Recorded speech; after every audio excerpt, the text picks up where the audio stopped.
We all have a story to tell. Some are just beginning, others have been unfolding for years. Welcome to the Shaman Stories podcast. Each week, I sit down with guests to explore their journeys into spirit, the challenges, awakenings, and the moments that shaped who they are today. So take a breath, settle in, and join me as we uncover the stories that lead us back to our true selves.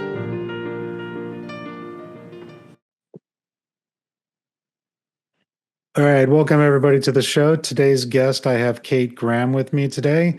She's a shamanic oracle, and I'm pretty sure it's safe to say the founder and creator of Oracle Fest. Absolutely. Welcome to the show. Thank you. Thank you. So with this show, we kind of talk about what we do today, but then we kind of go into the journey of how we got there. So why don't you let everybody know, expand on what my intro was, obviously, and just let everybody know what it is you do today and how you work with it. Absolutely. So what's really in view this year for me is Oracle Fest, like you mentioned. It started off as a very subtle vision coming through and then became larger and larger. And it's the mountain that it is now. And so that's something I've shifted to make a lot more space for this year and supporting all these different spiritual speakers. And as well, I lead retreats. So I lead retreats in Scotland at the moment, but also stretching this year into one-to-one retreats. I felt really called to work with people in a deeper way for multiple days because I do have many skills. Like we'll get into my story and background and things like that. But I just am really feeling called to help people in a much deeper way, longer lasting, and to serve at the level that I'm really wanting to. And on top of that, I also do music and a whole bunch of other creative things and have many, many different projects on the go. And I do offer healing work as well. But I would say largely it's going into Oracle Fest and retreats and my artwork these days. Nice. And so with that, were you raised in a family that did this kind of work? Was this kind of just new? You were the black sheep, if you will, or the outlier? So funny you say black sheep because I've said that and to me, I kind of see it as like, oh, that's nice. I've made my peace with it. As long as they accept the black sheep, like the black sheep has a purpose, right? Mm-hmm. The black sheep, I didn't know this until I moved to Scotland. And then there's so many sheep and I needed to know what the black sheep was for. And it's like a counter, like, one black sheep for 50 white sheep. And then they go, oh, that's how many are in that field because there's one black sheep per, grouping of them. And so I don't mind. I think they're necessary. That we got to have black sheep and that's fine with me. But my parents are never like accepting of that. They're like, no, you're not a black sheep. We love you very much, which is really nice. But I would say that, I did not grow up with anyone in my immediate surroundings introducing me to any of the like metaphysical or esoteric, like shamanic healing or psychic work. I wasn't exposed to any of that. I went to a few yoga classes with some friends or something as like a teenager. And that really was it. And I was raised Roman Catholic, but my parents were very casual, didn't really care about it that much. So I actually felt like the most spiritual and religious, but it was all then inner turmoil versus actually feeling like there was anyone to speak to about anything. So whenever someone says that, they haven't spoken to anyone about this on their journey, it really does make me think of my childhood and how it felt. It's like, that's a lot to deal with inside your own little kid mind. So my family actually all worked in technology and medicine, really. So my mom was an X-ray tech and my dad fixed X-rays and ultrasounds most of his career. That's how they met. She kept breaking her machine. We hope that it wasn't on purpose. And now my sister's a midwife. So she's in clinics and hospitals all the time. And so my this is a long-winded answer, I realize, but my father, my grandfather was a doctor. And so it's not surprising to me that there's this medical and, the healing thread is still there, but I certainly went left with it, I think, or right, or whatever direction, sideways. Was there any like key moment that led you down this path? Was there some I guess, awakening process, if, for lack of better words. Some people have a specific trauma that they're trying to heal throughout their lives. Some people just have this one event where it could be a plant medicine ceremony, it could be meeting the right person who just takes them to a random class one day and it just opens up the door to everything else.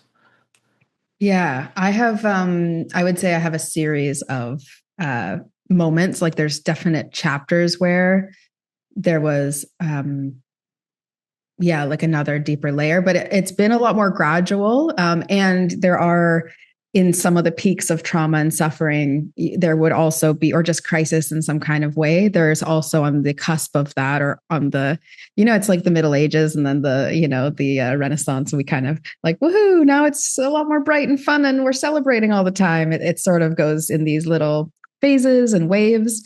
Those waves are a lot more gentle now that I've come to a certain place within myself. But certainly, I met someone years ago. She was an intuitive and she had me read and she said, your life is going to get so much better after you're 30 years old. It's just like you've just been trying to work it all through, and I get it. And that's what I did, but you're going to chill out. And it was exactly right. I gained a certain level of understanding, and I interpret these things different. But when I was young, I slept like, and I mean really young, like 4 or 5 years old. I slept above heritage items from my Scottish ancestry, like all in a suitcase. And I found out 20 years later in my life, as my parents were dealing with a lawsuit to do with these heritage items, which was really unfortunate, that these items were given to my parents when they visited Scotland by my great aunt, who said that they were cursed. And I was like, why on earth would you put cursed ancestral heritage items underneath your child's bed? Answer me this. And then I slept in the basement and I had this is a really silly to go into such detail. My poor parents. I'll have to show them this and they'll go, oh my gosh, we didn't mean to do all that. But I slept in the basement and the rest of my family slept upstairs. So there was this feeling of needing to, be comfortable and safe. And, you're 5 years old, you're like just reconciling things and processing your big day at kindergarten. And then there would be these shadowy, tree branches playing and dancing. And I had a lot of dreams. Oh my gosh, I was ridden with nightmares and positive dreams, but also just like way out there dreams. And I had a lot of psychic dreams. And sometimes I would even jump out of bed in the middle of the night, like end up on the floor, and I'd be looking at this sword that was under my bed. Oh, that was really cool, So sometimes I joke with my parents that they made me this way just by giving an experience like that. But I mean, I probably would have had these dreams anyway. So I was always a very sensitive kid, but again, felt very internal. So one day I was like, okay, I'm going to ask my dad, who seems like a pretty smart, logical guy. Hey, I keep seeing these things and they happen at school and it's like 3 days later and it doesn't make any sense. It's like the exact conversation. I don't know how, and I would have said this in my 5-year-old self, but it probably wasn't too far off because I was a pretty smart kid. And he was like, oh yeah, your grandma had that. No worries. It happens sometimes. Sometimes people have that. Oh, sometimes people have psychic dreams. Okay, cool. And so I really just didn't think much of it. But I can see now, okay, there was a lot of awareness and sensitivity. I was fortunate that even though my dad doesn't have psychic dreams, he wasn't going to like panic me about it or give me some story about how that's not true. Or, and a lot of people don't have that. So I was gifted with like some open acceptance within my childhood to be able to, not question it as much maybe. And not be a lot of healing folk, a lot of psychic folk are really nervous and scared about being judged. And it's from those little moments in childhood, they all add up to hold us back. So, yeah. Yeah, there's a lot there. I mean, especially with TVs and movie shows, it's, Yeah, of course. they'll get a vision, they'll go run and try to stop whatever happened. People don't believe them. And then when something does happen that they said was going to happen, then they start freaking out because that child must be a witch or some evil deity. Yes. And So sensational. they elaborate on it a lot more where in reality, it might just be something simple, like it becomes one of those minor deja vu moments, if anything else. Oh, yeah, exactly. And I met someone way later in my life who said, oh, that's, a sign that you're on track. Like that's your spirit guides giving you a pat on the back that you just have some sort of timeline cross or deja vu moment or an actual dream that then gets prophesized. It's not always like really important stuff necessarily. And with those I mean, looking back on it, do you feel those items had curses on it, or was it just more of a way for your lineage, your ancestors to be able to connect to you easier because it's in the house with you? Yeah, I think Or maybe both. exactly. Yeah, and both and all and yeah, it's interesting because in a way I think it's odd to think of this way because I don't think people like I think people make a lot of predictions without realizing that's what they're doing, and there's also a lot of self-fulfilling prophecies out Mhm. there in the world and we know that concept well. And so I And bet self you curses. absolutely, absolutely. So I bet you my great aunt, when she and my grandmother came to sue my poor father and mom, who were just trying to like learn more about these items, it's like that was a curse on the family in some kind of way. And so maybe the great aunt in some way felt like, oh, she didn't want those in her possession. But that was, I mean, that was what my parents needed to go through. That's what I needed to go through in my life is to like support them through the stress of that and things. And there's a deep devastation or tragedy in my mind that someone like that I really respect my father and to know that his mother would treat him that way, not even call first, like that's really heartbreaking. But that heartbreak led me to, in some way, not directly, but in some way, feel pulled to learn more about who came before Hmm. them because I didn't know my grandfather. And then my grandmother, I think I met her twice. She taught me to cross stitch both times. I was quite young. She didn't really call my whole life. And then suddenly this lawsuit years later. So yeah, in some way, it's almost like you could say the ancestors needed me to have all these moments in order to then heal. I happen to feel that. My sister, on the other hand, didn't really feel much of that stuff. It didn't really bother her. For me, we would have because I didn't actually know family on either side, and so and my mom's side lived a lot closer to us, so it was very like just sad as a kid. I just wanted connection. I think it's like a very simple place where that hurt comes from, and they weren't intentionally trying to hurt me as a child. That wasn't, Hmm. I was lucky in that way. Um, but it was like the loss and the disconnection and the I don't know where I come from. And both sides of my mom and my dad's side, both of them, the grandparents had all been born overseas in the Netherlands or in Scotland, England. So being on Turtle Island in Canada, I think, never was feeling settled. And so there is a really divine reason it feels like all these little things were planted, like as if I was a film writer and I was trying to plant these flashbacks to come, or it all added up at the end type thing. But I wonder whether that great aunt thinking that it was cursed that so many years ago, it's like that was a predictive thought because it ended up being not a blessing. Yeah. It wasn't a blessing to receive those things. And I think energetically, I must have picked up some pieces of these items and charged them through in some kind of way. I don't know. Maybe I just like the story of that idea. It sounds like mystical and meaningful and things, but um, Well, yeah. and there could have been a reason for it because I believe that when we come here on this earth, like we have our soul families, people that we come back and forth with and play the game with, and maybe this time I'll do this role, you'll do this role this time. But I also believe sometimes it's like a lineage or an ancestral line of a family needs to fix something, Mhm. and they don't have the players to do it. And so they might Yeah. say, "Hey, you want to come, fill in this role for us and help fix this problem that we have, or maybe even cause this problem so that it can be fully fixed later on." But bringing in like an outsider, quote unquote, to come in and fill a role to help Mhm. heal that family line, I see that constantly. And it's like, your job here is to sometimes to go through the suck of it all, have that family that's disconnected, have that abusiveness, have that addiction, and and be the person in the family that fixes it for the rest of the generations to come.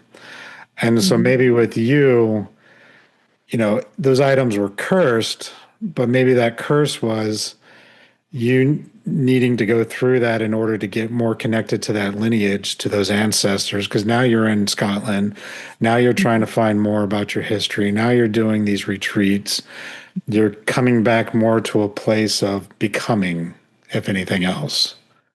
Exactly. And I do a lot of communicating with my ancestors. And it's a huge part of the lean of the work that I've been doing.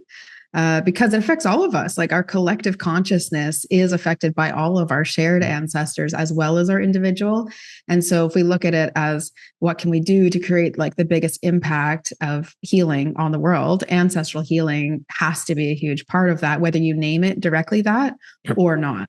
And most of what we're doing really is healing from what our ancestors went through and doing our best to to shift energy with every passing generation, which is why sometimes we see these flip-flopping or pendulum swings between generations. And as they skip one, we go back and revert in certain ways. We're trying to find more of that balance and middle ground. And I think we are over time because, we're able to thrive differently in many ways collectively. And we're definitely growing as well as maybe crumbling at the moment in certain ways. But yeah, and in Scotland, I've been doing these pilgrimages and the story of my ancestors, especially the masculine line, because it's my father's side.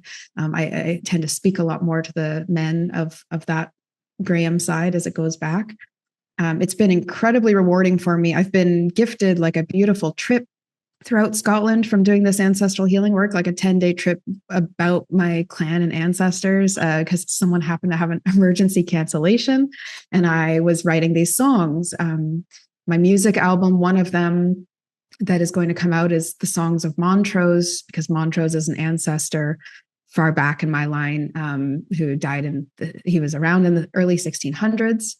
And some of his qualities and his poetry has really moved me today in order to like understand myself more.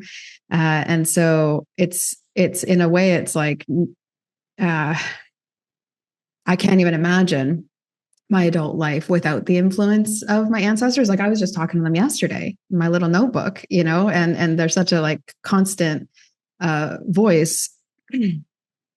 And so it feels absolutely meant for me, all those experiences of the disconnect of family, because had I known all my family and had a decent, easygoing relationship with them, my wounds wouldn't have lived there. Right. And so I think it's very clear most of the healer and spiritual folks that I know and any medicine people, usually their wounding and their suffering has almost directly led to the way in which they're meant to give back. So a lot of the ways in which I might have been affected, especially as a child, like especially that under 12 years old, is where a lot of those core beliefs are held.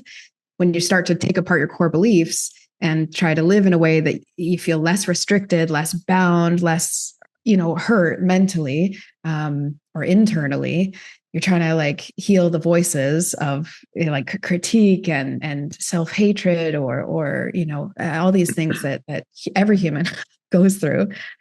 We have no choice, I think, but to look at our childhood beliefs. And then where did we get those childhood beliefs? Mm-hmm. Often from our close family. And so then ancestral healing is a through thread. It has to be a part of that inner child, and ancestral work is so huge to me.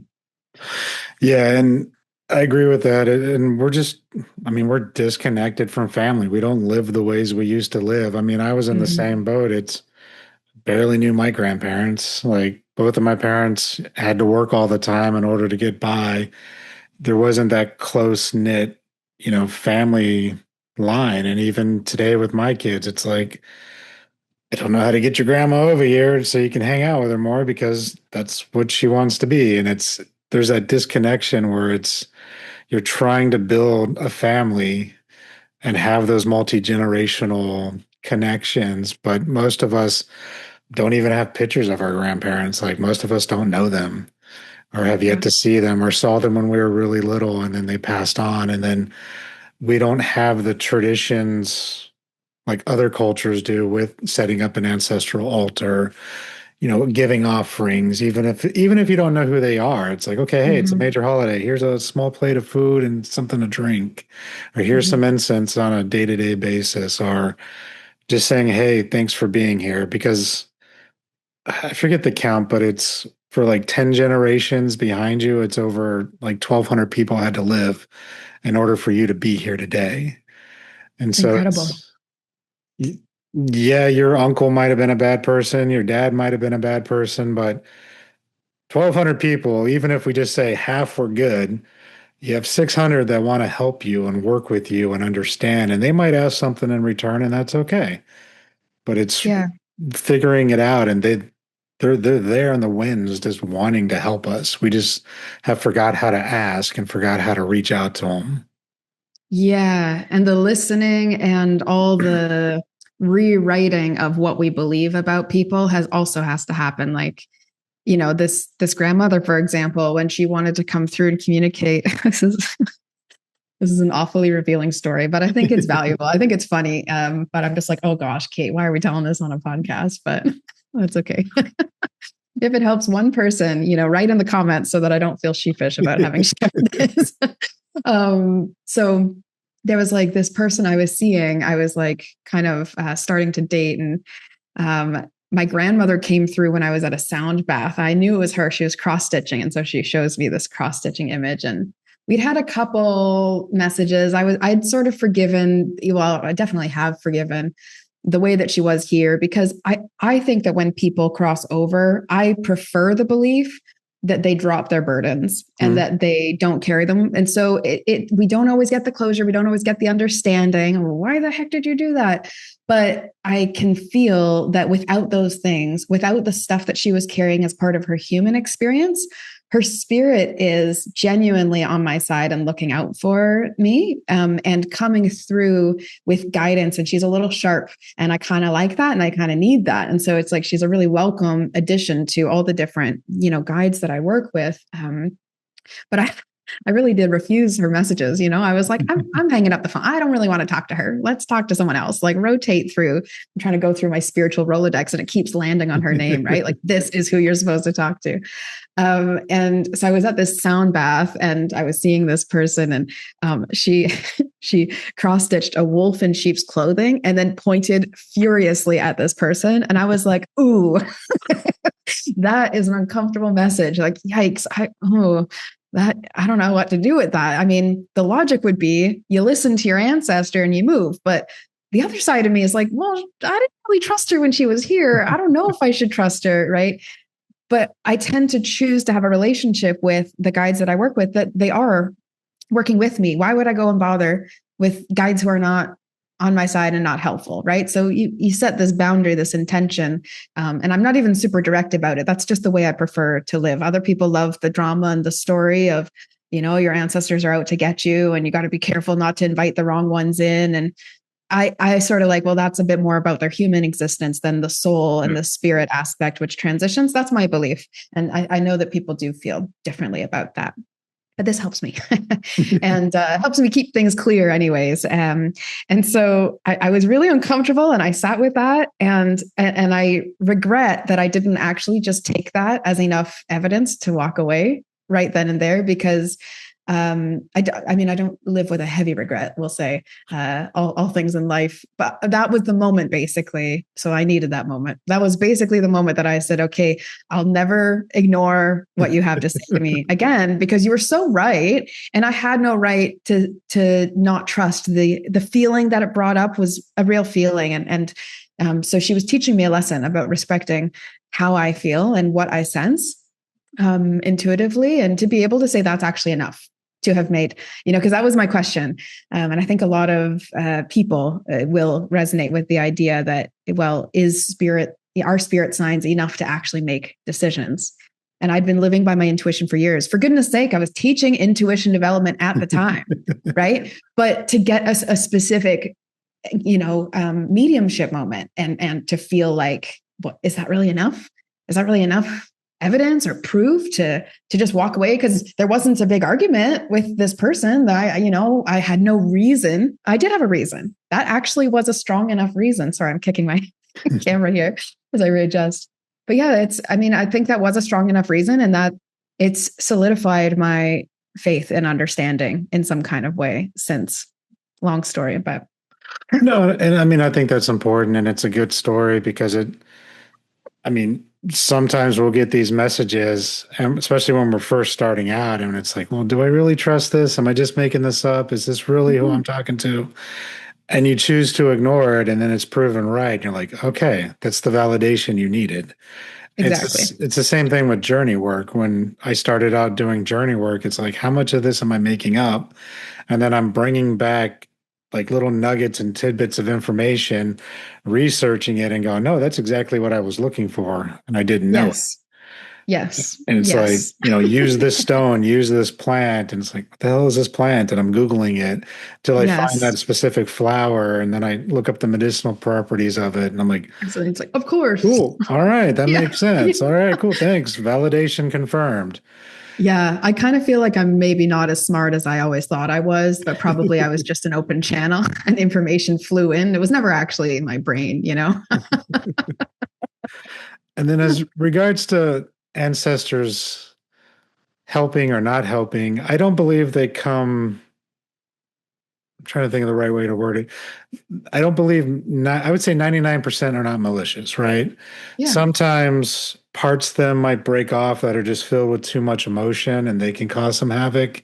And that can lead to like what we consider a generational curse, but in reality, it's like a soul fragment that gets Yes. attached. Which is different because it's not actually Yep, their spirit. It's like exactly. some part of their wound that's actually living. And so it's like the entity of the pain and Yep. not actually the spirit of the person. I so agree. Yeah. And I see that one a lot. And then, but I've also Mm-hmm. seen ancestors who, especially after freshly moving on, sometimes Mm-hmm. they just need more time before they're ready to be Yeah. able to help because Mm-hmm.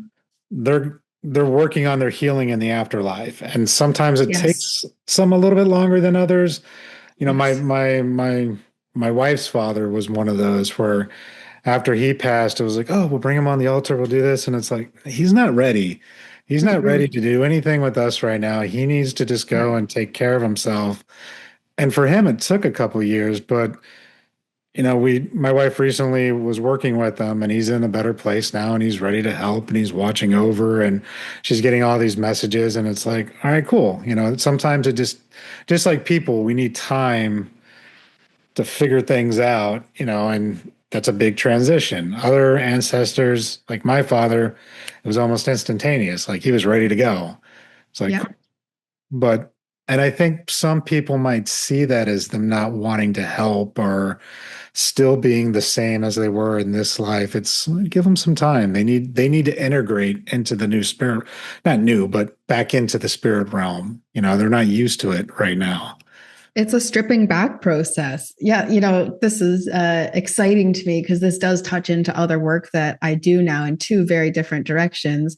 One is shamanic psychopomp work, which I Mm. really enjoy holding space for, and I think is a really beautiful thing for us to do more of and to incorporate into our communities. And it helps us process and understand more about what we're doing here on Earth. And but I was journeying maybe a couple years ago and had this really beautiful, it was a very long time in journeying, that I was exploring like the transition that souls make. And my guides provided me with these different stages or phases. And so I've been developing them into a shamanic art installation idea, which I'm Mm. very, very excited for. I just have this like really beautiful vision of these different pods. I can see them in my mind. I know I'll be working with some other artists to bring it to life because it's a big one, and I need a really big barn or something to store it all in. But people would go through like a mixed media, audio, visual, like immersive experience. And there's different stages and phases of that delayering that a spirit goes on before they become a soul. And when we're communicating with the spirit, it's our relationship to that spirit and energy form. So that soul still needs to go on its path and do its thing. And so when you're working on like pulling from it or looking for further relationship, it does have to be like they offer, Yeah. like they offer and we receive. And Yeah, it's interesting. I've been doing this writing practice, like I mentioned, with my ancestors, and it's like what column? Ask Alice or something. What do they call that? What, like an advice column? Isn't there a Yeah. famous one? I'm not remembering, but you know what I'm saying. Yeah, I remember. I can't think of the name. Yeah. Oh, you could write that in the comments too if anyone's helpful and it came to your Like mind Ask before Debbie mine. or something like that. Yeah, it's so Ask Yeah. Janet. It's some woman's name. Anyways, it feels like that where I'm like, hey, ancestors, whoever's out there, and I'm logging on to the group Zoom chat, and some people are in and out. It's like it's always open, but I have to log on in order to see what's happening. And sometimes I know exactly who is speaking to me because I'm like, oh yeah, this is definitely this specific ancestor. She always says this message for me, and so she wanted to step right in. And other times it's more like the collective voice. And not all of them are probably even my bloodline ancestors, right? But other ancestors of our world, of our past lives, of, the great primal ancestors. And to allow these messages, however someone wishes to, like for me, it has been really beneficial to be doing a writing practice for it. But you could go on a walk or sit by a tree, or you could have your altar practice and you could journey, like there's so many different ways we could receive those messages from them. But opening up that airway gives me a way better perspective on how life works, on how I want to live in this one precious life at a time that I'm getting the body to live in and do things with. Right? They're like, we want you to have fun. Well, that sounds like a great idea. What am I doing taking this life so seriously? Okay, I'll start to lighten up. They give things that allow us, if we're looking to move forward and we're wanting to see what's in our future, we really do have to have that same balanced energy of understanding and being with and respecting the past and where we came from, and the ancient voices as well. I feel.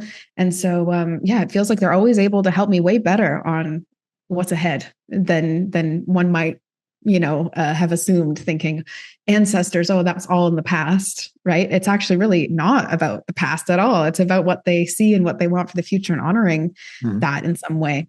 And it's individual. It's very unique. That's why I want to do these one-to-one retreats so much more, because I can get into the ancestral lineage of that one person. And I just know how much better I felt doing pilgrimage on my own lands that, my ancestors have walked. And I literally walking on the beach that my great grandfather used to walk at when he was probably done with a church sermon, and being with that reflective mind that he would have had, this stoic, how can I help people? And yeah, beautiful. Nice. Yeah, and with just going back to the journey of the soul part too, Yeah. it really depends on how they died, I find, because I also do like death rites and stuff for when people Yep. die. Depending on how they die, depends on what I find right away. They might be in one of the other planes, lost and confused, and it's bringing them back, giving them some healing real quick, releasing their body, their spirit body from their chakra systems, and then sending them on to the ancestral plane for better healing. Other people go right to the ancestral plane. It's like you never know where they're going to be, if it's a sudden death, unexpected death, gunshots, drug overdose, heart Anything attacks. with shock. Yeah, Yeah. they're usually Yeah. just lost and they don't know where they are. And so Yeah. then people are trying to reach out to them, and they're getting this jumble and unknowing understanding because they don't know where they are right now, and that's the Right. problem. Yeah. And yeah, anything with fear, like you say, like, cause they're confused or afraid, I in a lot of the psychopomp work I do, I think we're also brought to help people who have certain experiences that we need to witness in some kind of way as well. Like I know you'll find that it's always beneficial as the receiver of, okay, we've got some of this work to do. I'm often taken to what would have been like insane asylums, but like mental institutions and things. So from quite a far back. And so the cleanup work is like people who were forgotten about because people didn't understand them, and they were heavily medicated or restrained in a way that caused them to step out of physical reality being a match with their psychological reality. And so then we've got to match wherever they're at in whatever reality, and to have the kind of flexibility. Yeah. The flexibility to go there is something that I find fascinating or fun. But a lot of people I think would be like scared by that, for example. And some people, are brought to children, right? And they're there to help with children because the children just didn't realize they were just playing along, and then something happens and they just didn't realize. I have a client who unfortunately lost her son, and it was due to a motor vehicle accident. And he was just sort of pacing around at the scene, feeling like he'd really messed up and not like he was going to get in trouble, or and it was so fresh that I went to go visit him, and the freshness of it matters as well, right? Yeah. Because maybe if I'd given him a couple weeks, he would have gone, oh, okay, I'm not coming back. I get it. I'll go on, right? But she called me, and I mean, she called me, and I actually reached out to her. We hadn't spoken in months, and I reached out to her to check in. And she went, "I can't believe you messaged me today. This is what just happened a few hours ago. What can you do to help?" Like auspicious, like crazy. And so I go, "No problem." And by the way, this is not something I feel comfortable charging for. This is just a part of our human experience, I think is important. I can charge for other work when we're growing and going deeper into things. But if we've worked together, if I know you, I consider you a friend, and that's a weird thing to do, at a time of crisis.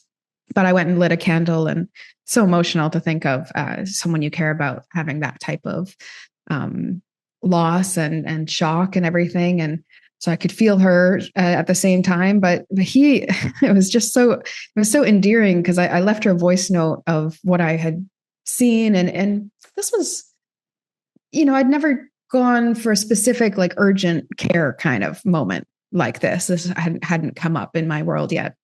At this point, I'd done more collective psychopomp work and individuals, but people I didn't have a personal connection to, of course. And I described his mannerisms, and I didn't ever know him in body or anything.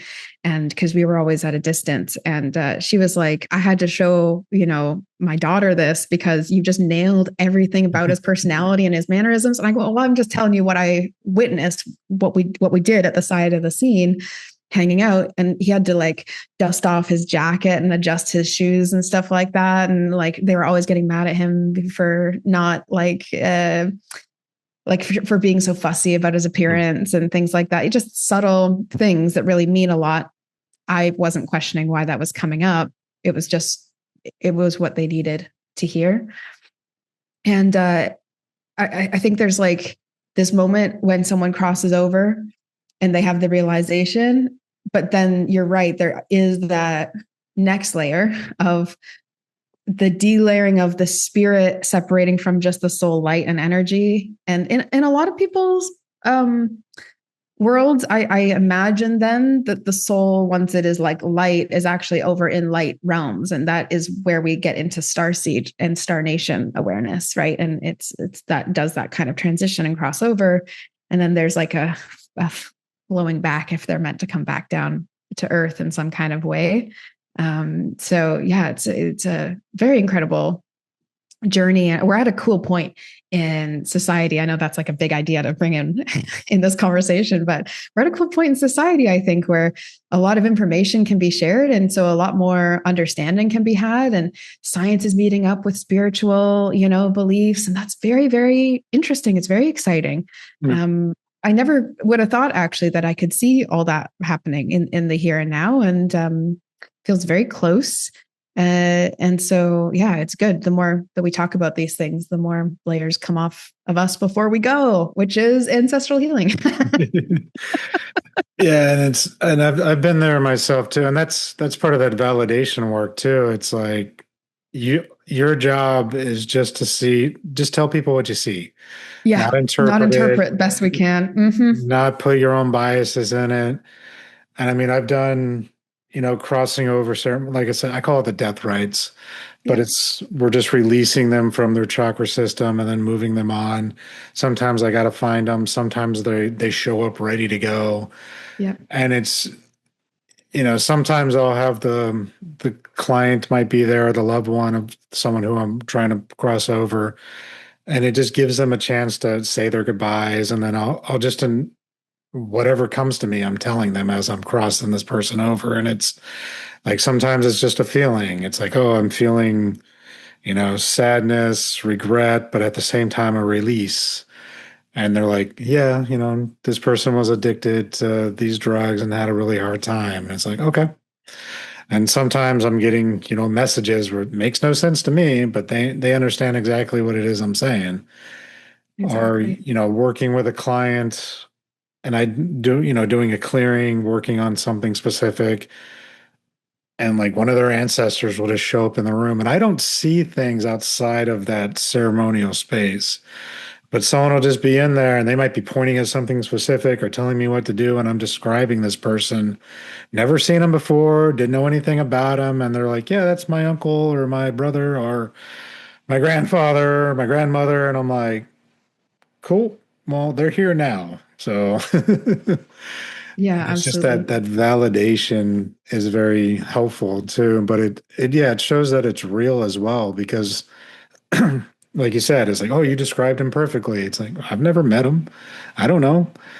And then Yeah. science is catching up to us. Quantum physics is finally agreeing to 90% of what people have been saying for 3,000 years. And there's a guy named Dean Radin. I think that's his last name, Dean Radin. And he has a book called Real Magic, where he actually did like magical practices and experiments in a lab setting and Mm. actually tracked it and actually basically proved that these things do exist and they're real.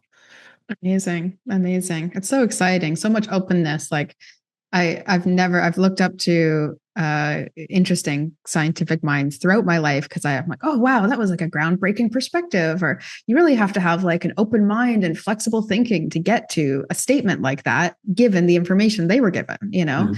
And so to me, that's very similar to spiritual growth and understanding. You have to open up to some great unknown, to the fact that you're a fool and you probably know nothing, and start from there and try to build around it, and still know nothing. And, so people can be trying to prove like an experiment for years and then get to the bottom and say, oh, I'm starting again because I guess that was proved wrong, and that's a lot of grace. And you have to have a lot of faith to actually keep pursuing an idea that's unproven, and to go beyond proof is in the science world and the spiritual world. Yep. So to me, makes a lot of sense. Like I was telling someone recently how much I love to work with tech minds, and people who, because they are expansive thinkers, they are curious about what they don't already know. They're looking to, they're on the precipice of like societies in some kind of way of like that new thinking. And they're looking for those growth edges and to go beyond and all that. And so to me, it makes total sense.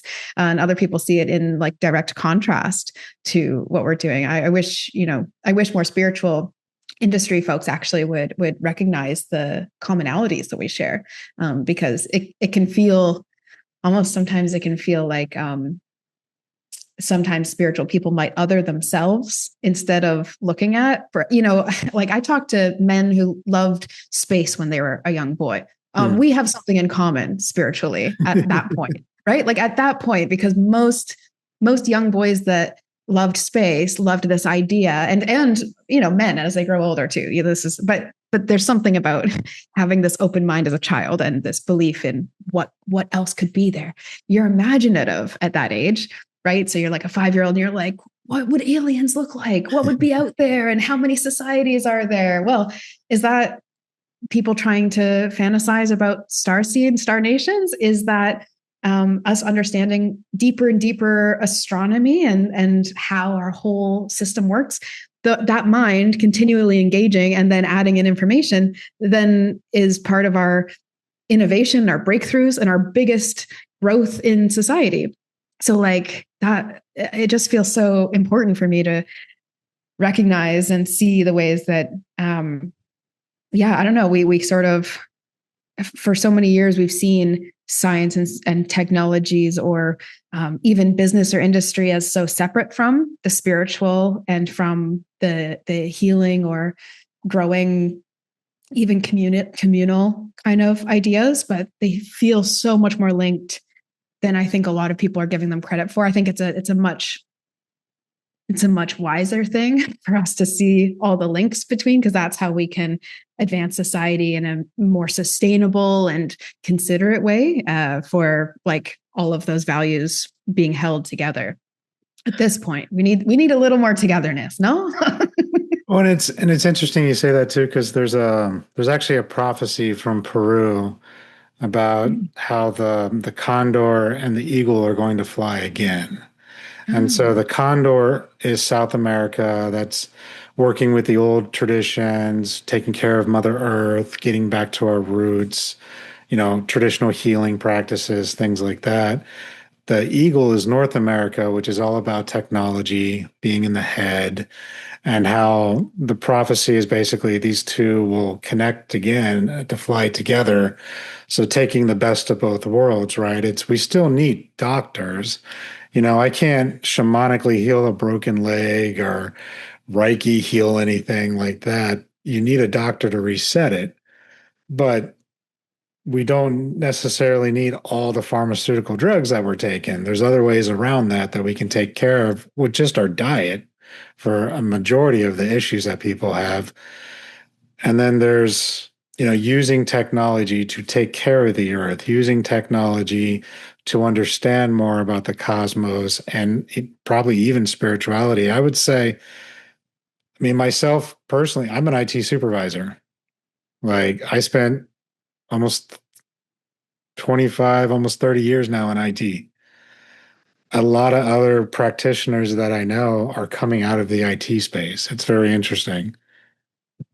This is something I really do. I think I just have just been feeling for so long. I tune into the collective consciousness quite a bit. And I've been feeling so excited for so many of these tech minds to come online spiritually and for us to be having all these conversations and to make more happen. Like it's a really, really exciting thing to me.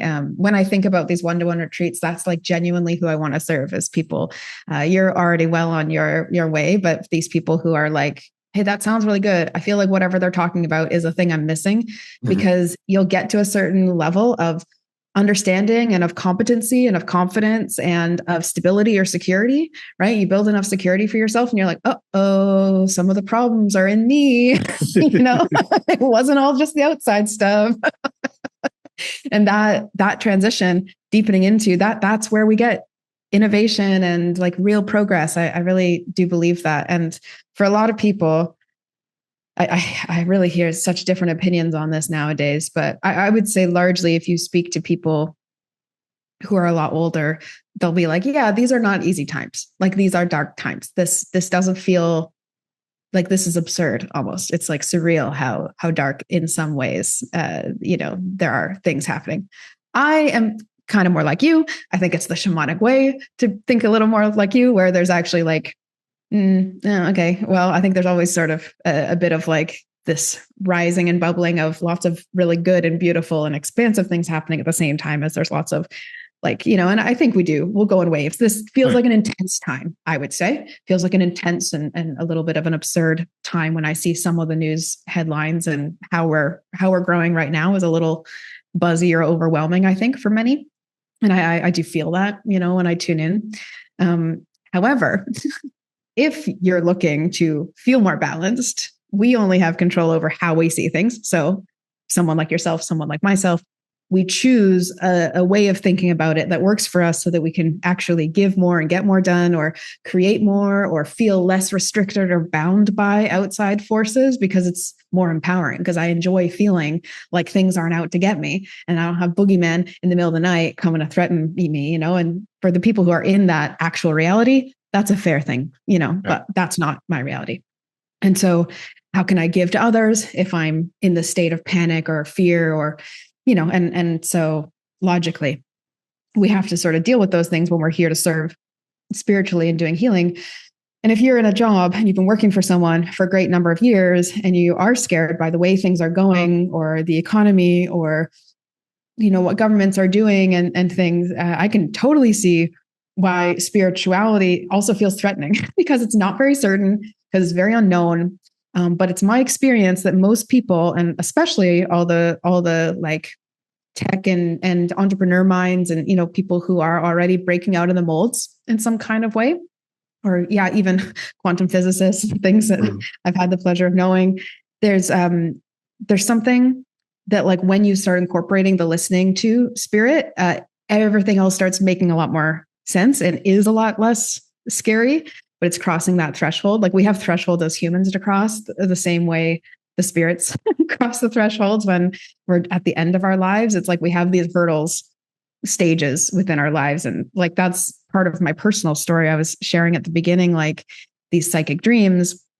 But then, maybe 5-10 years after that, I had these seizures as a kid. And these seizures, I was losing consciousness and coming back. I'm losing this and coming back.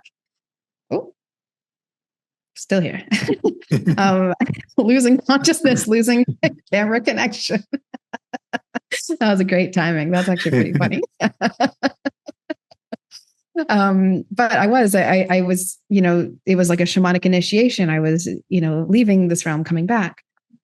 For many of us, though, who aren't charged with doing this work, you still want to experience some part of it, but maybe you're not actually going to be a shamanic practitioner. Like, you might go back to working in IT, but maybe you're between jobs, or you built a tech company and you sold it. And then, okay, now what? Okay, we raced really hard. We worked really hard. We innovated. We got to a certain place. And then now what?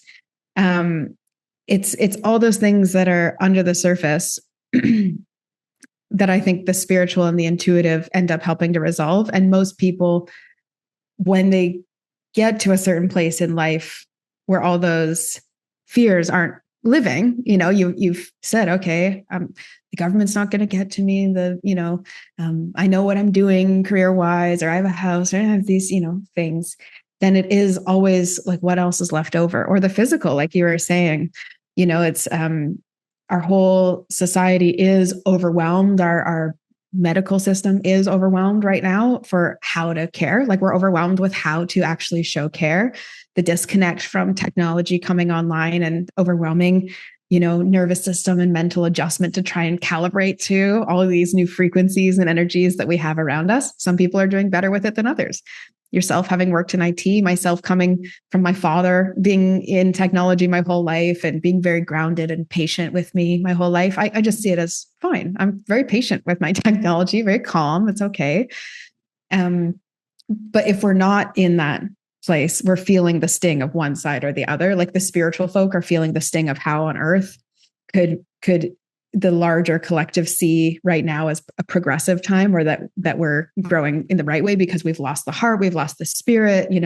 Where are their joy circles? Where are their healing communities? And the medical world must be really overwhelmed at the moment. It's at capacity. I don't know any hospital or someone working within the medical system right now who just is like, yeah, it's going great.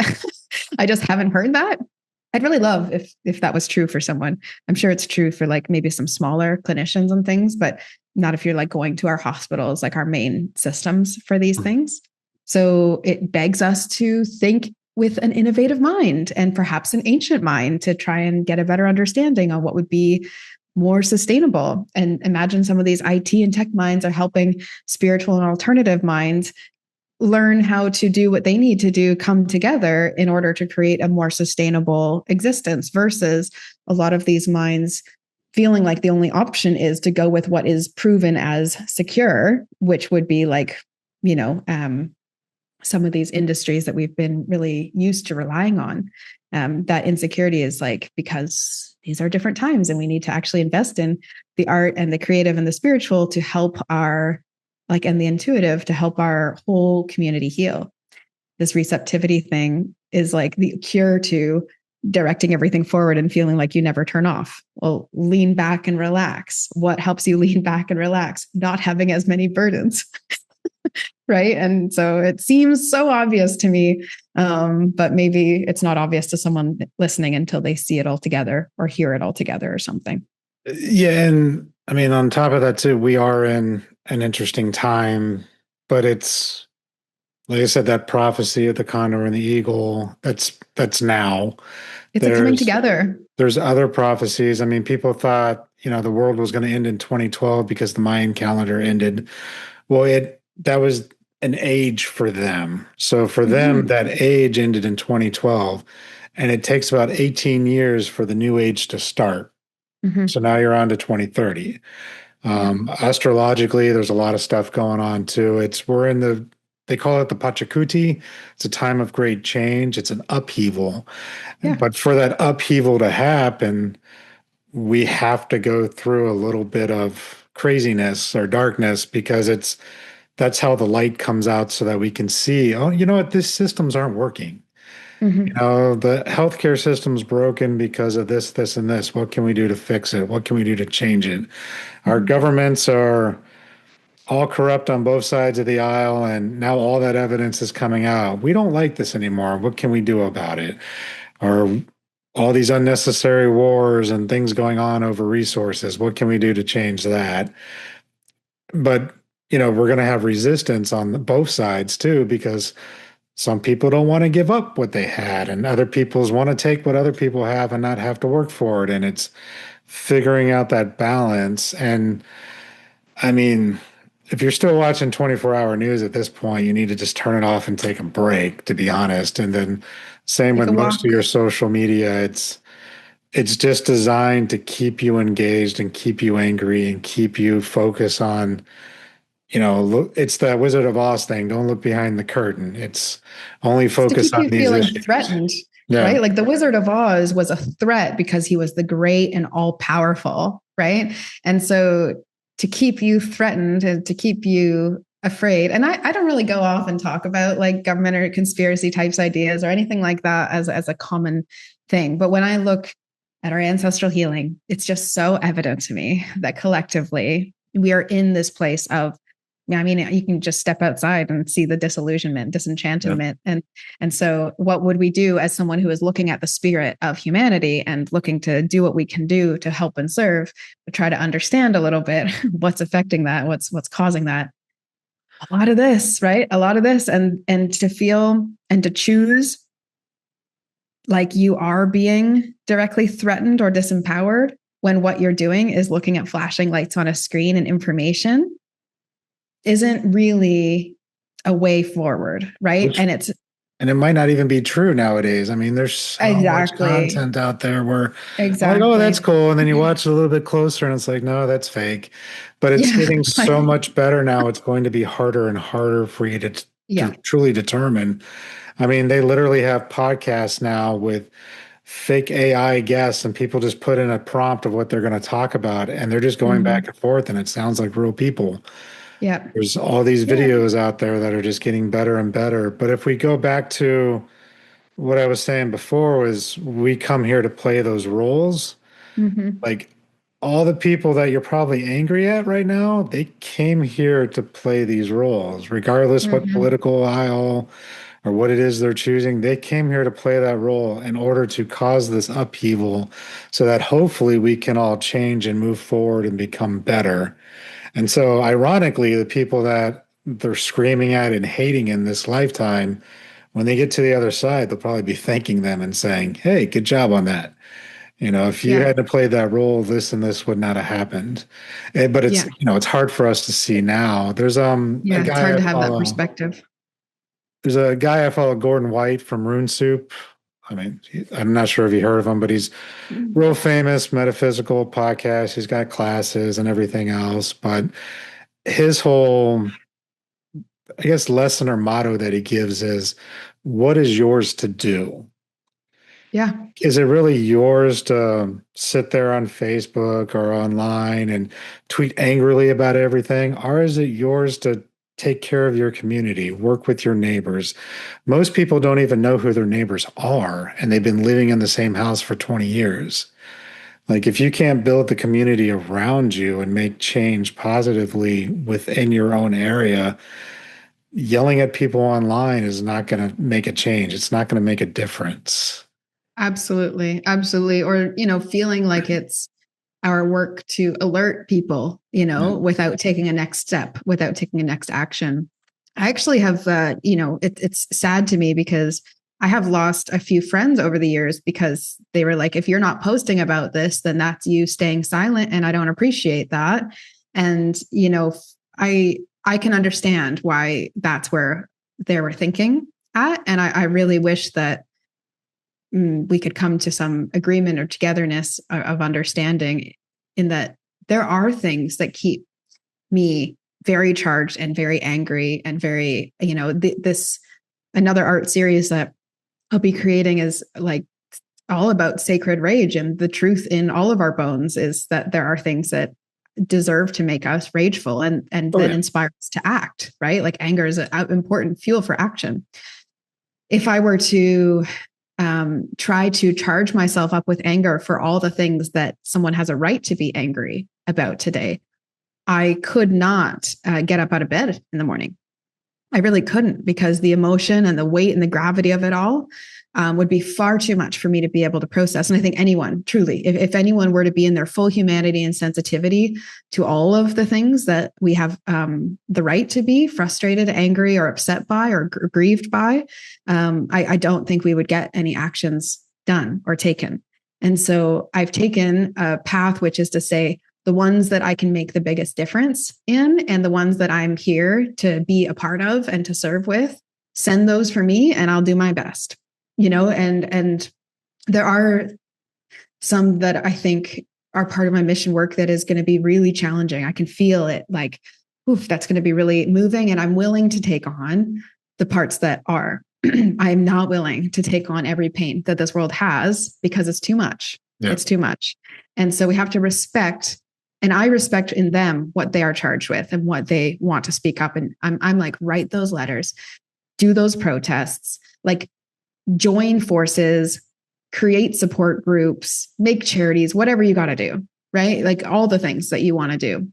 I would prefer if we stepped away from violence collectively. That's another matter, but we to use your voice and to do what we can to change, to actually create the changes that you are wanting to have happen. That's how we lift the collective spirit up. That's really good work for us to do. But we are getting nowhere if we stare at everyone and say, you have to care at the same degree, in the same level, in the same way, and perform caring in this way in order to prove that you are an awake person, or that on the right side. And either aisle, it doesn't matter which side. They both do it. It's keeping us enraged so that we can't act, so that division we can't ain't helping. Division's part of the harm, so it cannot be part of the solution. It's like, you can't. Basic scientific philosophy. You cannot solve the problems that you're looking at with the same thinking that created them. Yep. You have to have new thinking. So how do we have new thinking, right? Yeah, and that's the hard part. It's realizing that we all have our own biases on whatever topic is that we're talking about, and then trying to have an honest conversation on both sides, going, okay, where can we find common ground first? Yeah. Let's start with that. Let's try to find something we can both agree on that will make sense to both of us. We don't have to agree on 100% of everything, but let's find the common ground. And then maybe over time, things will shift for either one of us. And that's okay. But the way it all is designed now, it's if you're not 100% on board with everything that I agree with and think, you are automatically wrong. And this is both sides. It's not a right only or a left side or a middle side. It's everyone's doing it now because that's the way we're getting trained with social media. And that's the hard part, right? Is the internet is helping us connect to all these spiritual people and everyone in general, and understanding what's really going on in the world and seeing real-time events happen and truly understanding and being connected. But then the darker side is it's dividing us even more. Yeah. And there is a real danger, like you're saying, that our experience is absolutely shaped by our experiences, and our perspective can only be from those. And so, I really do value and believe in the concept of seeing yourself with you don't know as much as you think you know. And the only way to become intelligent and wise is to actually ask questions, to remain ever curious. Because that understanding and knowledge ought to be growing in your till every last day that you have on this earth, because that brain's working on your side. And so what else are we supposed to do but try to understand deeper and connect further? And We cannot connect with people when we are locked in to our belief sets. And because we create a limitation and like a barrier in some kind of way. And yeah, it's interesting. Like going back to the psychopomp idea, and this idea of like when people cross over and they've created or committed like a bunch of atrocities and have been extremely violent. I'd be curious to know what your experiences have been, because anytime I've connected with someone who really ought to feel quite a lot of shame for harming others in the way that they did, I have this immediate compassion for the fact that they had no clue, because how could someone who has their heart connected to themselves do anything like that? That's just absolutely, it's unbelievable. I cannot believe that someone who has a connection to their heart. So then I think, oh my gosh, that person has not felt connected to their heart through most of their lifetime. Like I can't say how grateful I am to feel connected to my heart most of my life. And when I think about the life that would have caused someone to have to separate out of safety from the very humanity within them, that's a very, very harsh life. And that person deserves to get a flipping break, because they must have been hustling. I mean, you see this actually as well, I would say, in the criminal system and in the gangs and things as well, that it's like you are brought into a place of primal survival. And from that place of fear and of trauma, like of completely, you've been through so much that your spirit has fragmented in so many different ways. You barely feel like you're there anymore. Then that's not a conscious and kind person able to have been making decisions that are for the best for everyone. And so, I sat with this man who had crossed over or was in need of support to do so in Madagascar. And he had been responsible for many, many deaths just by his own hands and knives. And then he'd also made sure that he was like very cutthroat, like a villainous type of behavior in order to stay alive, And so at the time, and really, you wouldn't look at the way that he was behaving and say he's doing that to stay alive. But that's what it felt like in his body. It wasn't, I mean, he easily could have sat at home with his family and done some farming and said that that's it. But he didn't have family. Oh, okay. He couldn't have done that. Oh, okay. So he's just like on his own in life. You meet with the people who are loyal to you. Those people are engaging in behaviors to try and keep them all safe. Then you are threatened constantly. You are constantly under attack. And if you're constantly under attack, you're going to behave in reactive ways. I liken that now to what we see on the political sphere.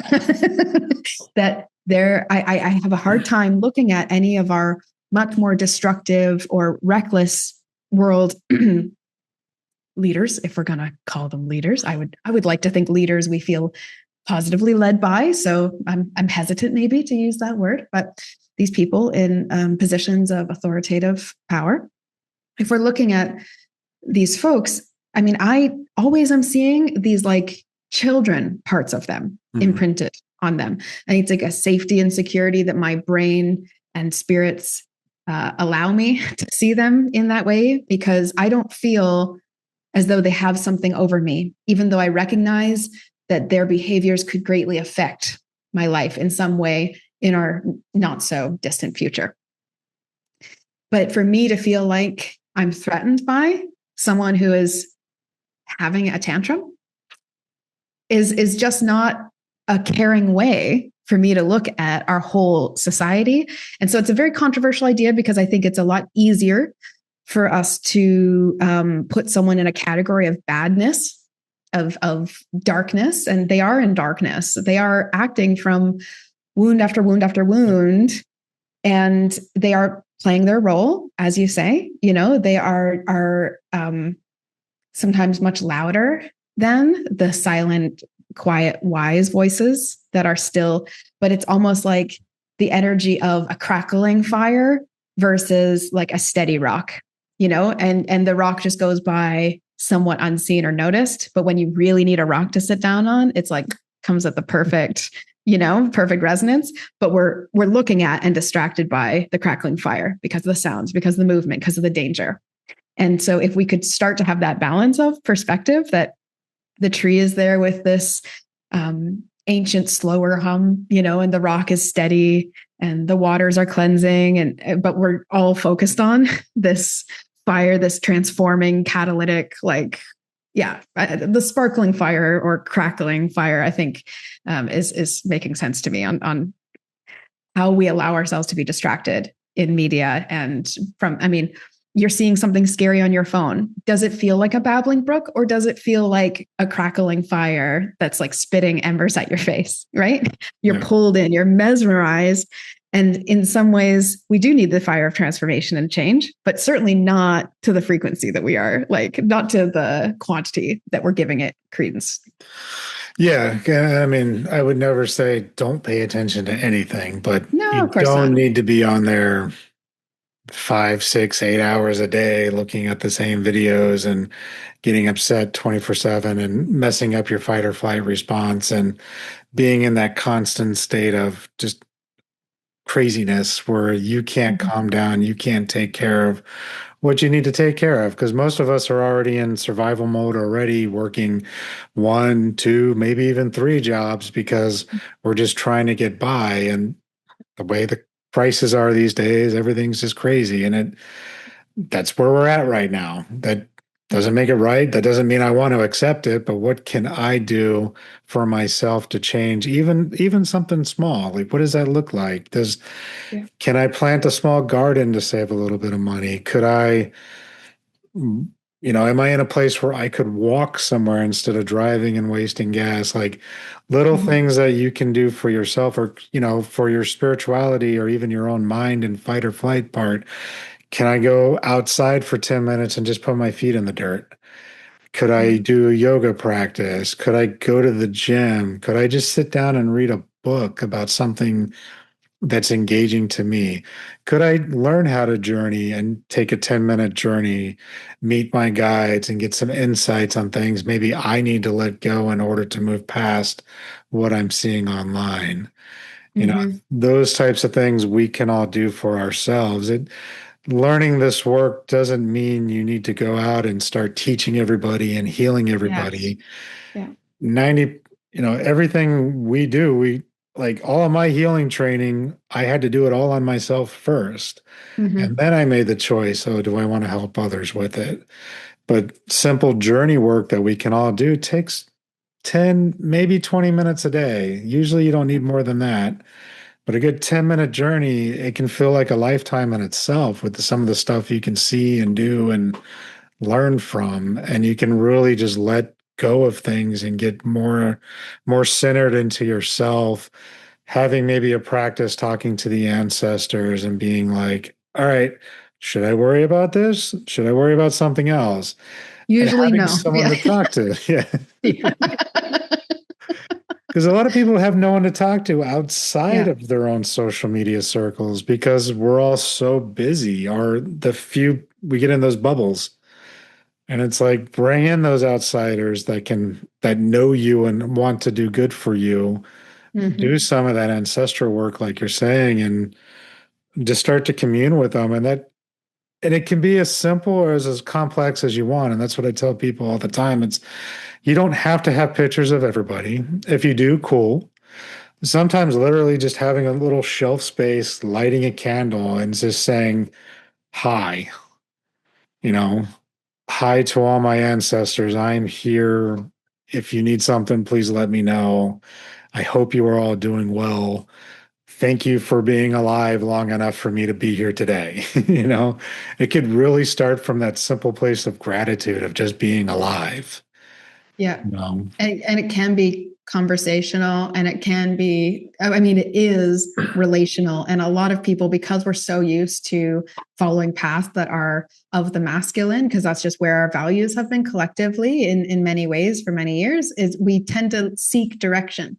And that's really helpful in some areas. And it's really not helpful when we're doing this balancing work of spiritual and intuitive listening, right? And so it's the exact opposite. Like I used to work with, I got my start in healing work with body work. And so I did Thai massage and aromatherapy massage and facials and reflexology and restorative and yin yoga. And so I was working with athletes because these are all the skills and all the tools that they know they're missing because they've been taking forward action. They're like, pressing forward in hockey or in football. Right. And so it's a lot of forward movement. It's a lot of, clenching, actually. It's a lot of clenching because it's like trying to contract and to, explosive energy, like in hockey, right? It's like you've got to have these like bursts that come through. And so when I would work with their bodies, it was like, oh, you're really, really high functioning, over functioning in certain areas. And then when I look at what you need, it's like I think about what they're doing all the time with their powerlifting or their football or anything that's going on. And I do the opposite. And we're trying to look for, instead of their body engaging with the same direction, doing the opposite of relaxing and disengaging in the opposite forms of movement, basically. And so it's so logical from a physical standpoint. We would understand this. Oh, keep disappearing. I think whenever I move around too much, I'm shaking something here. So you can see I disappear when I get too emphatic, and it's too much energy and I'm just wiped off the face of the planet. So when I was working with these athletes, it was like they really valued and they knew after one or two sessions of me explaining these concepts that they were going to have way better gains and they were going to have way more progress when they balance it out with relaxing, receiving, just allowing their body to surrender to what is, to accept what is, and to stretch in new ways, right? And so it's like super logical that on a physical way, that's exactly how that works. Mentally, it is the same, right? Yep. It is totally the same.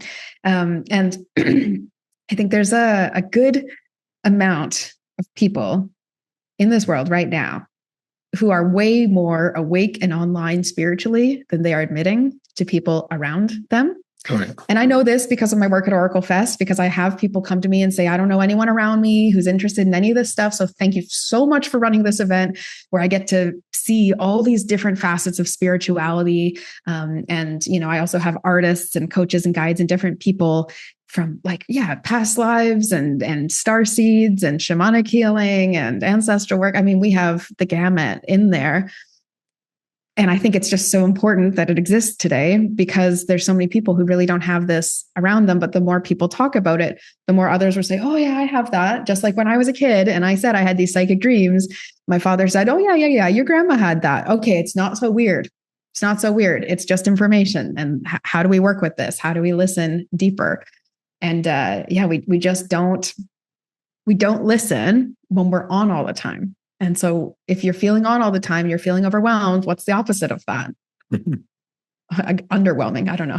I don't think it's getting underwhelmed. But well, maybe our reactions are needing an adjustment, And that's a good segue too, because before we run out of time, I want to make sure we do touch upon, it's been a good conversation. I just want to make sure we hit all the highlights too before we start wrapping it up. But yeah, let's talk about Oracle Fest. What is it? How can they find it? Where do they go? What can they expect? All that good stuff. Yeah. Thank you. Because the Oracle Fest is such an important and beautiful part of my work right now. And because we're just starting it, like this is our second big Oracle Fest ever. As of the recording of this, it's in a couple weeks. So it's January 30th to February 2nd, 2026. But even if someone listens to this later on through the year, we do have events going on throughout the year. It's just that this is the big time. I think the end of January, we've got this momentum from the new year, and then we need this intuitive part, right? We begin everything, and then we need to open up our minds and expand so that we're in this really good listening mode as the year goes on. And I think a lot of people go through a lot over the holidays, and it's like time to just go within. after. So it's like we let all that settle, and we time these around the wheel of the year. So symbolically too, we're well matched. So it'll always be the end of January, basically, is what I'm saying. The big Oracle Fest online. And you join it online, so you can be in the comfort of your own home with kids or animals running around, or you can be in your car as you're listening and just don't do any of the meditation work while you're driving your car. That's always a funny thing to me. I'm like, nobody close your eyes at this time if you're driving. But it's 4 full days this year. So last year was the first time we put this on. It was 2.5 days. It was like a 3-day event, but one was more of a half day. And this time I was like, let's just do it. Let's have more than 40 speakers. Let's have 40 days or 4 days, not 40 days. Oh my gosh.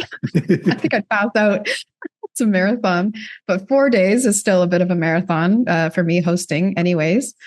It was the most, and I hope that the audience listening at this point knows I'm not really a super sensational. I don't try to go over the top about things. I like everyone just to experience it with their own intuition and see how, do I feel resonant with the values of this? I just feel like it's such an important time right now for us to encourage and celebrate that inner oracle within everyone, that everyone has this intuitive spot within them and this voice.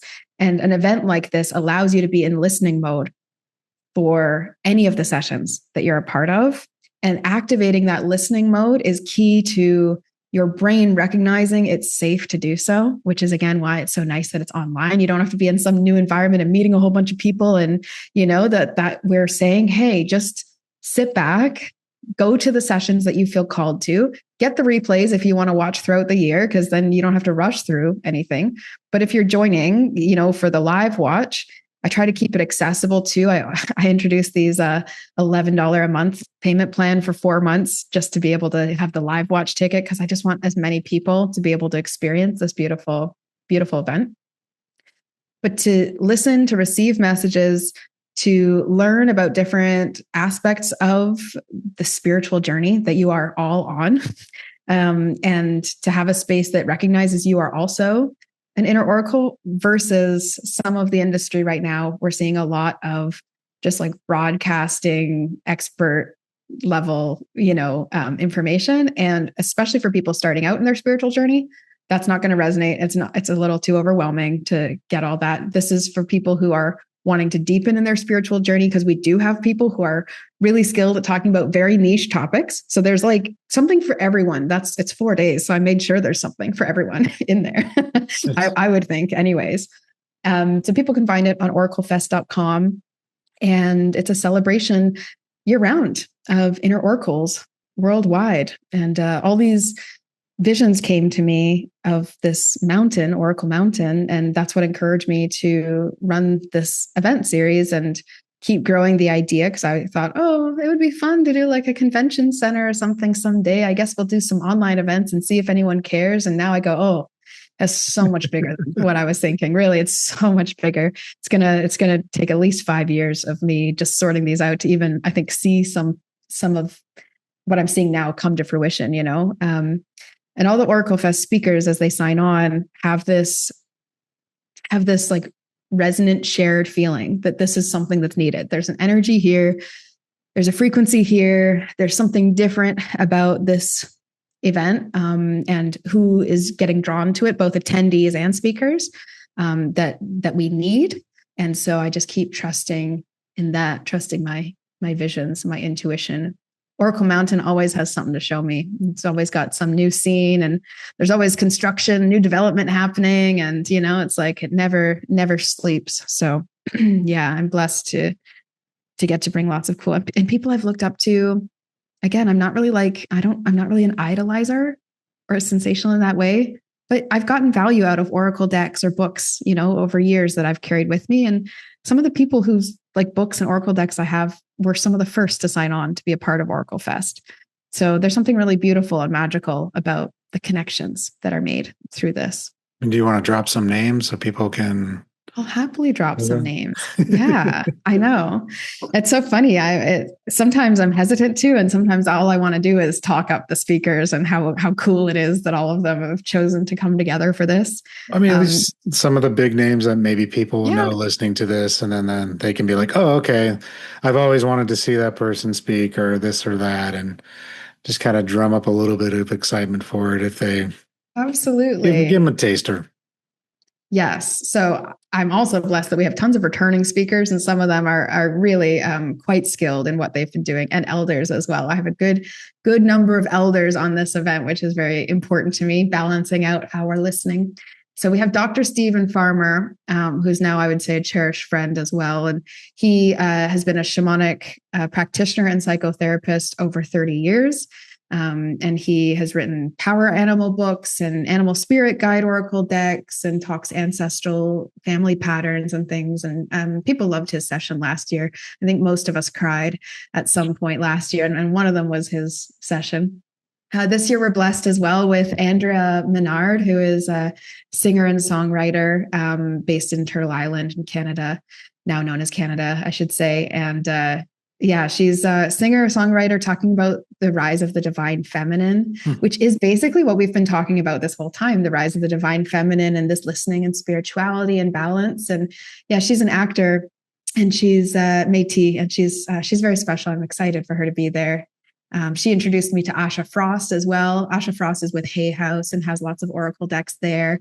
She's done You Are the Medicine, and people will recognize her decks if they've been on Hay House anytime recently. Actually, many of our speakers have been with Hay House or with Gaia. Debbie Dashinger has been on Beyond Belief, and she's highly, publicized, recognized. She's got an award-winning podcast, and Debbie Dashinger does ET contactee and galactic work as well as shamanic work. So I love this combination of earth-based and animistic, and also galactic and light realm.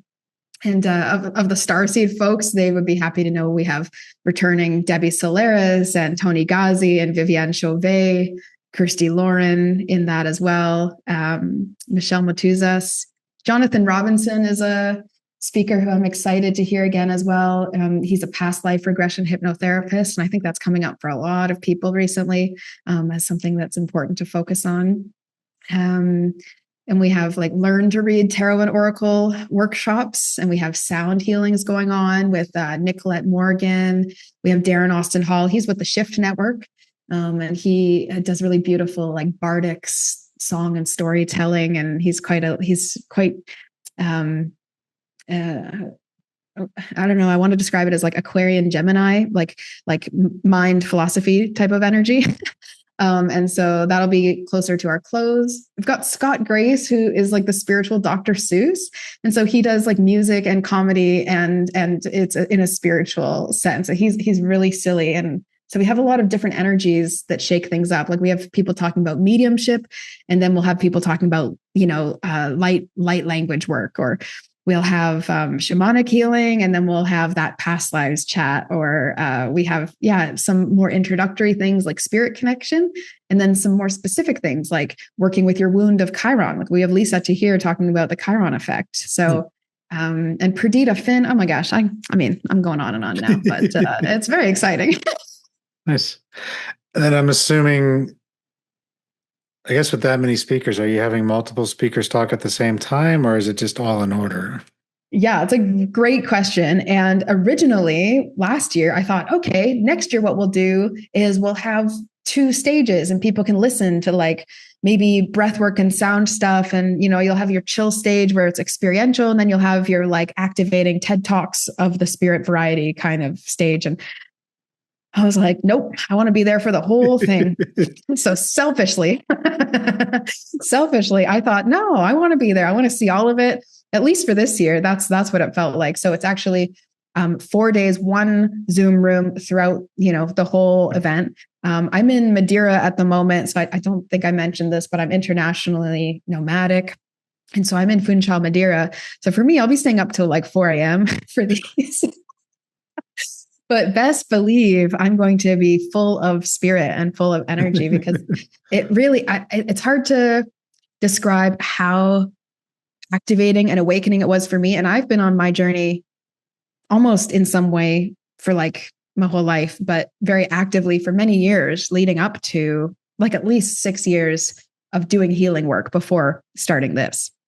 And at some point you can get almost a little comfortable, like, okay, I know what I'm doing here, right? But the activation that it has been, and the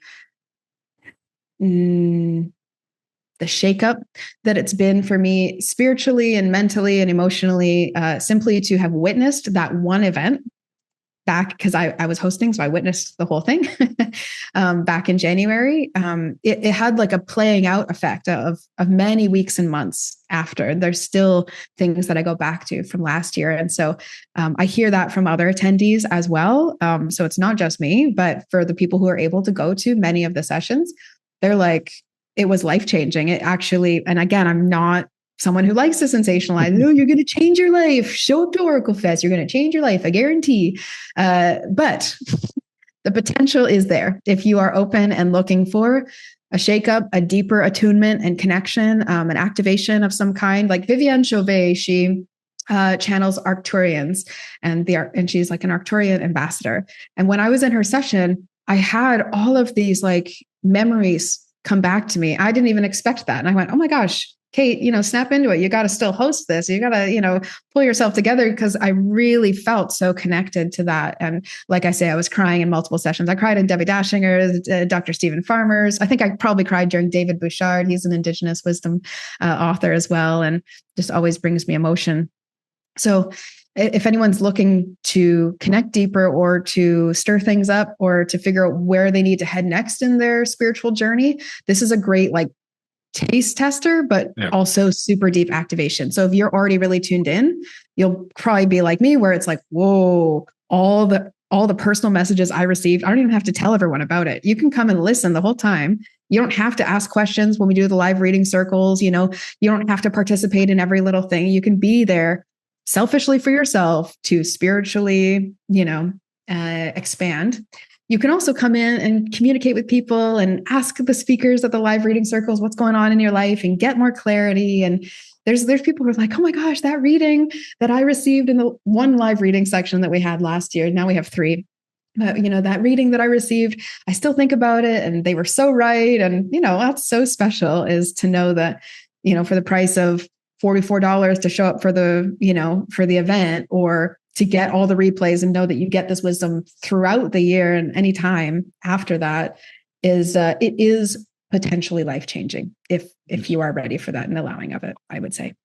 Yeah, and I like the phrase you used too, like a sampler, because it's a lot of people might be like, well, I don't really know if I'm interested or into this or into that, or where do I go? How do I even get into the concept? I know I went through that with my own journey of like, okay, I think shamanism is coming up. How do I find a teacher?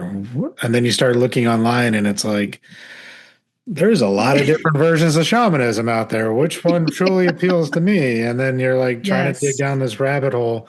And that's just for one modality, right? And then now if you're like, well, maybe shamanism isn't my thing. Maybe it's Reiki. Maybe it's quantum touch. Maybe it's past life regression.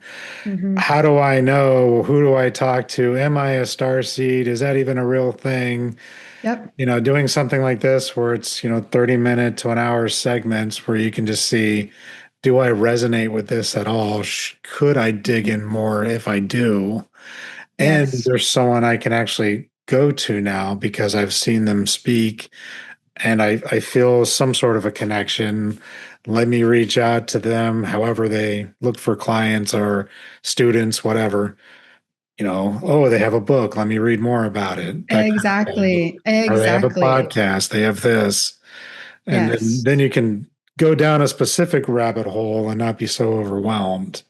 Yeah. And at the same time, halfway through the year, you go, okay, I'm getting a hold of that, but it does feel like there's something else. And I keep thinking of that session that actually felt really contrasting to me, that I didn't quite get on board with. And now I feel like I might be ready for that information. Okay. And then year upon year, we all gather at this big Oracle Fest online. And so you'll see the speakers are all people who have been vetted by the principles and the values that Oracle Fest holds. Because I'm not shy. I'm saying this is what we're about. This is what we're doing. This is what I like. I don't want a culty guru. You got to join me and I'm the answers. That's very unsafe. And so a lot of these social media, we actually don't know where a lot of folks come from. And that's really challenging. I also think a lot more people need to be coming online spiritually and offering their gifts. And so if this is something that allows you to trust, or if Oracle Fest is something you love the idea of speaking at, all the more reason to get out sharing your work and to unbind yourself. We're going to do a panel that's about selling your work without selling your soul, because I want more people to feel free to share and to get out there and and all of our Oracle Fest speakers as well. I have this secret mission in mind that this helps every single person who attends at whatever layer we're at or whatever stage we're at, for what we need next. And that year upon year, we get to go back, and actually you're going to see speakers. I've noticed even just from last year to this year, speakers shift in what their message is and what they're bringing forward. And so then, now I really resonate with that medium. Before I was kind of curious, but now I really know that's who I need to speak to, and, or read their Oracle decks or books. And it's exactly that. And as well, to look for mentors and guides versus like receiving them is a really different thing. Like we have to experience something, and reading information is not experiencing something as much as we'd like to convince ourselves that once we understand a concept, it has taken place. You don't find out about an area of healing and then get healed. There's the transformation that happens in the physical that requires you moving things aside and getting uncomfortable and allowing healing in. There's a whole thing to it. And so for us to have an experience together for Oracle Fest and not just be only listening to people, but also we're going to be taking part in journeys. We're going to do meditations or visualizations. We're going to get spirit work done because we're all together. We might as well gather our energies. You're going to feel the support of, think of all these people with torches lit up and lanterns like all throughout the world. I love the idea that we expand year to year and that you feel the impact of. Imagine, it may not be this year, but imagine, one Oracle Fest, there's 1,000 or 5,000 of us sitting in the audience and feeling energetically the support of so many people who are trying to connect to their intuition and awaken the spirit more fully within them. Then you feel like we've got some potential, to actually move the needle on these things we feel sensitively. That's really how deep and important it is to me, is like our collective level. But I think on an individual level, it's dip your toes in, it's expand in whatever way you feel fit. It's get inspired to do this work for yourself. Get inspired. You hear a speaker and you go, I could do that. Well, then do it, right? Like, let's see you bring all this work up and for it to be in alignment for you to be there. And raising the voices of all of our intuition is only going to serve our humanity. And it starts with every individual just from their living room or their bedroom and listening to their earbuds, and one of them doesn't work. And, it's all of these little moments that add up and experiences. So it's not something you have to speak at. Like, I'm not going to be poking at every audience member and asking them to come and share their story.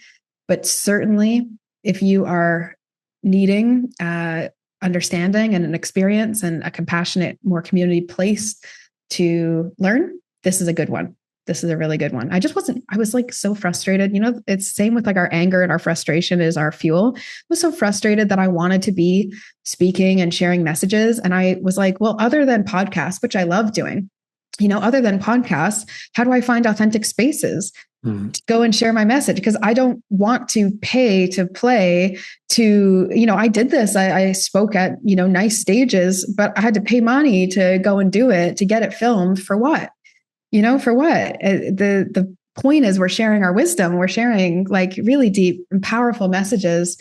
And we ought to be supported and appreciated for that. And that's where this came from. And I also was like, some of these don't look fun, or some of these summits come up once and then they don't come up again, or some of these summits are totally free. And that's actually devaluing the voice of all of these mystics and wisdom keepers and elders. Right. And also some of them are crazy exorbitant, and people charge $6,000 for a weekend to go sit in a room and be told all your wounds. Well, we don't need to do that. Right. We do need to charge something because it is a lot of effort. I've been working on it all year and somehow gotten by, but it doesn't need to be these two extremes. And so anyways, whenever you're frustrated with something in the system, it does feel a lot better to be a part of the solution. So I asked myself, oh, this really annoyed me. What are you going to do about it, Kate? Well, again, that goes back to what was yours to do. Yes, this is This it. was yours to do. Like, and it Oh, makes yes, it perfect is. sense. And I love doing it. Nice. So yeah, I'll put the link to the show note or in the show notes for the Oracle Fest and all the other ways they can contact you. But other than that, I really appreciate your time today. This has been a lot of fun. Likewise. Went a different direction than I thought, but I think it was important and it needed to be said on the more universal level. And I feel what we said was appropriate for these times. It wasn't, we didn't pick sides. That's all that matters. The shamanic way is to have one foot in one world and one foot in the other, right? And walk in that middle line. And yeah, it's really not a common topic for me either, but collective consciousness, ancestral healing, all things I'm fascinated about. So you're probably just a receptive enough person to, talk to about this, that's why it got shared. So we're going to assume that it was needed. I think that's all connected. I mean, it is. I think so too. The past is rebubbling up again, and that's what we're seeing again. And we just really, as a collective, need to work on not just ourselves, but well, if we work on ourselves individually, then that ripples out as long as everybody's doing that. And then we start working on the collective. But it all starts with us. Like if we're not going to start with, if you're not going to start with yourself first, then you're not going to help the collective. And my mom often says, you can't ignore history, but we don't need to repeat it. Yep. And so it all goes to this. We can ignore what has been and what has been even just yesterday, right? But we don't need to repeat it. And what are we personally doing? Exactly that. I so appreciate you having me on here. It's a lovely conversation. Thank you. Appreciate it. Thank you for tuning in. Be sure to like, share, and subscribe. And if something our guests shared resonated with you, connect out to them. That's what these stories are here for. And if you're looking for deeper healing or support, you can always find me at pnwshamanichealing.com. See you in the next episode.